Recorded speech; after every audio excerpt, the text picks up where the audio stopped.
obviously watch diet generally, but first thing in the morning I have one coffee, I cut down from 2 to 1, and that's to make less sugar. And then I do a juice, I call it a juice, most people call them smoothies, and that's with spinach, maybe kale, broccoli, a couple of pieces of fruit, and recently I've been putting in the greens, the powdered greens, and the collagen over the last couple of years or so. But I get a bit more diligent when we're going to work. But that's sorry. Before that, I would usually diet, but I would go swim first. So I try and swim. I hadn't swum for a while, and so it took 10 lengths as a puff, and then when it gets to about 40 lengths, I can feel the chest pop, and you need to be able to breathe on that Status Quo gig. And then after that, obviously shower and whatever else, and then possibly a snack, a couple of pieces of maybe that Vogel's toast, and then they don't really eat anything till about 5 o'clock. I may have a protein bar as such. I mean, I think they got a bit of sugar in them, which is why I crave them. But then, I mean, today I'm having tuna and with a bit of mayo and stuff, and cayenne, and roast vegetables. I never thought I'd get into roast vegetables, but they're all diced up and cut up with a bit of garlic and stuff in it. And I'm fine, I'm getting quite addicted to that. I'm trying to think what else I do.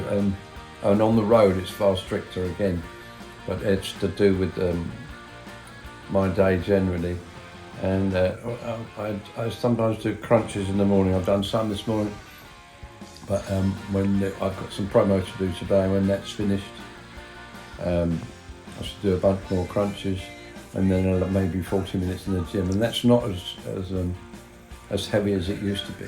But between each meal, I've read something that's just very good for it to move the insulin instead of the sugar, so and the whole thing with carbohydrates, if there are any.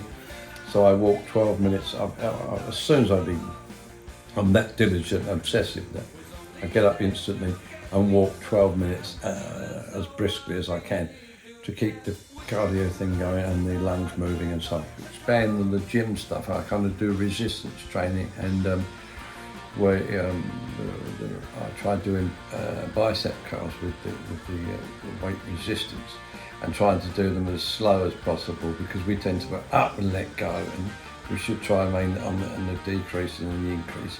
And also do those where you've got ropes and they cross over, and you pull them out like that with the weight, but keeping your elbows up, which works the shoulder blades at the back there, because there's a tendency with playing guitar for this shoulder to come forward and to start to stoop and do look like the old bloke that it starts to go a bit that way. And I also try and do the set once a day if I can, which is kind of torment really. But I've spoken to everybody today when we went out in 22, after the longest break we've ever had.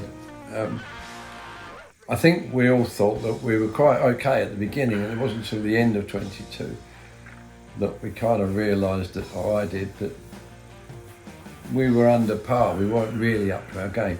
So I figured this time I've asked everybody to try and be there physically and to rehearse the set at home. And there's one show we did in Hanover towards the end of 22, which is it's a bit noisy. Someone's recorded on their phone, but the idea is the BPM there and the intensity to some degree is there.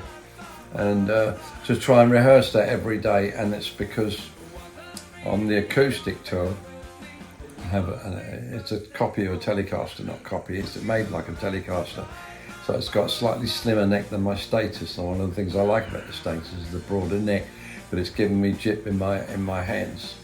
And I find in my knuckles are actually getting old. I love that voice. And the knuckles are swelling somewhat. So about the last 3 days I've taken the wedding ring off, which is a bit weird. Very weird sensation to have it on there that long. So again, it's to stretch the hands, but I've asked everybody to see if we can get really bored shitless with playing that set. Just play that set and play that set and play that set, so that when we hit the ground in about 2 weeks from now, we rehearse every day. Bearing in mind we're at a point where we can only really do 2 shows and then we'll have to have one off and so on. But we will try and rehearse every single day and do the set every single day, because I'd like to get us all so bored with playing that it really needs to play where it becomes real is when you play it to people, to you guys.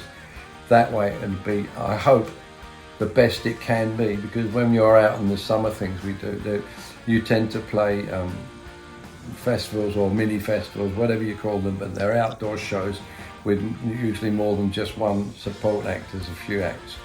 And I realise that I'm not very competitive at all. Competitive. It's like quantitative easing. Do you know that it's quantitative easing, not quantitative easing? Yes, I'm waffling here, she's looking. Anyway, so I'm not very competitive really, other than the fact that in the band, so if you really want the band to be, you are competing against other acts for the attention of the audience, and that's where my major failing is. But we need to. You get me somewhere, even so I really do care.